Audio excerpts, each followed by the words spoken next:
Sriwijaya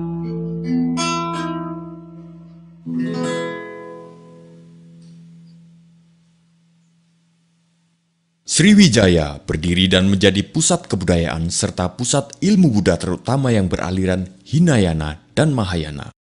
Sriwijaya adalah kerajaan besar Nusantara yang kekuasaannya tersebar sampai ke Kamboja. Majapahit adalah kerajaan besar setelah Sriwijaya. Majapahit berasal dari nama buah maja dan rasanya yang pahit. Buah itu ditemukan anak buah Raden Wijaya. Kejayaan Majapahit mencapai puncaknya pada masa Raja Hayam Wuruk dengan mahapatihnya Gajah Mada. Gajah Mada mengucapkan sumpah palapa, semacam perjanjian untuk tidak bersenang-senang sebelum mempersatukan Nusantara. Laksamana Cheng Ho melakukan pelayaran ke Nusantara. Pelayaran itu menghasilkan akulturasi budaya antara orang Cina dan penduduk lokal. Jejak akulturasi itu dapat ditemui di dalam kesenian dan kebudayaan, serta beberapa jenis bangunan peribadatan. Portugis yang masuk ke Nusantara sejak 1511 telah banyak meninggalkan jejak budaya, salah satunya adalah jenis musik roncong yang dicampur dengan gitar khas Portugis. Di samping persebaran agama Kristen oleh Franciscus Xaverius, Portugis banyak meninggalkan perbendaharaan kata, yang sampai saat ini kata itu masih dipakai.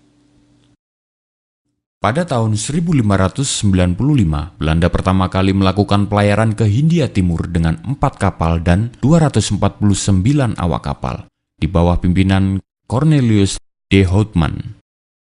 1602 Maret, terbentuklah VOC. VOC sebenarnya adalah jalan tengah yang ditempuh oleh kerajaan Belanda untuk meredam persaingan tidak sehat antar perusahaan untuk menguasai perdagangan ke Nusantara. Setelah berdiri selama 198 tahun, pada 1 Januari 1800, VOC secara resmi dibubarkan. Pembubaran VOC ini disebabkan oleh banyak hal, salah satunya adalah korupsi di dalam VOC sendiri. Melalui perjanjian Kew, Belanda menyerahkan kekuasaan bekas jajahannya ke kerajaan Inggris. Kemudian Thomas Stamford Raffles dipilih menjadi perwakilan Inggris di Jawa. Ia kemudian menulis buku yang fenomenal, yaitu History of Java. Pada tahun 1825, Perang Pangeran Diponegoro berlangsung dan berakhir pada tahun 1830. Diponegoro datang dalam sebuah perundingan yang digagas Belanda. Namun, beliau kemudian ditangkap dan diasingkan ke Manado lalu dipindah ke Makassar hingga wafat. Mei 1908, berdirilah organisasi modern pertama yang didirikan oleh Dr. Sutomo, Dr. Cipto Mangunkusumo, Dr. Rajiman Wedyodiningrat, dan Dr. Wahidin Sudirohusodo. Organisasi itu bernama Budi Utomo.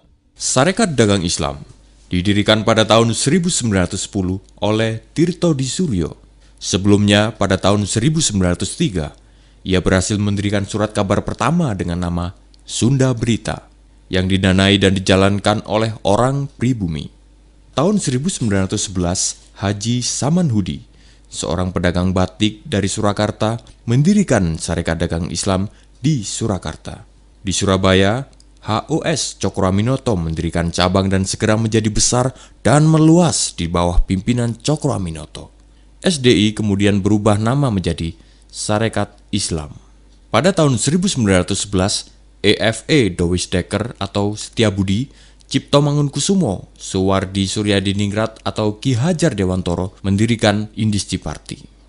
Tahun 1912, Kiai Haji Ahmad Dahlan mendirikan organisasi Islam modern pertama, yaitu Muhammadiyah atau Jalan Muhammad.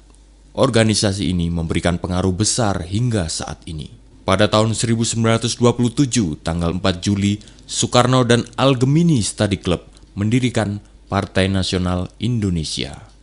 Munculnya organisasi adalah penanda bagi perjuangannya mengedepankan nasionalisme. Puncaknya adalah Sumpah Pemuda, Oktober 1928. Tokohnya adalah Muhammad Yamin.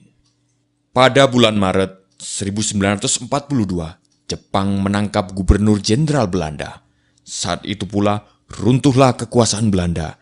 Jepang masuk dengan slogan Saudara Tua, Cahaya dari Timur.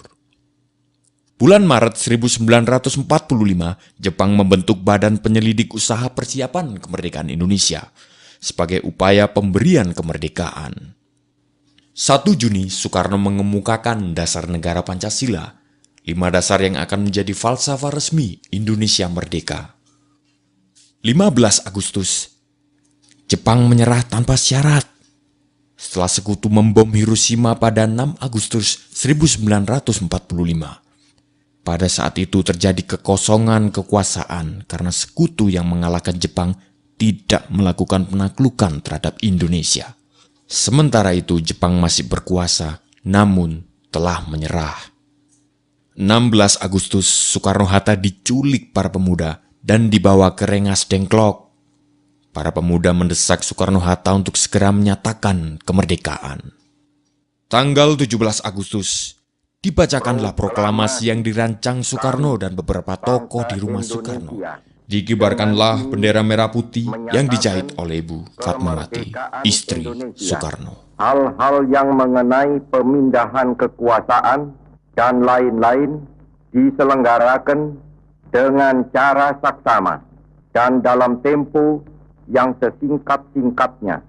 Jakarta, 17 Agustus 1945, atas nama bangsa Indonesia, Soekarno-Hatta.